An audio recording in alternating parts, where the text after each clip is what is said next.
machozi uyafute. Unaruhusu nilie uninyamazishe. Unaruhusu nyanguke mkono wako unishike. Unaruhusu nishindwe unipiganie.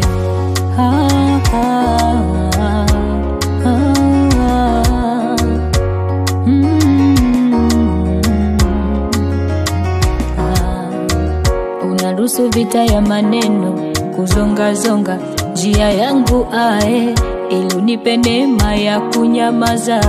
Imani yangu imarike tena na tena. Unisitiri ni akili matendo yako hata wakati wa machozi. Nifikiri kwa akili nisilaumu kamwe hata ukinyamaza. Yesu nisitiri ni akili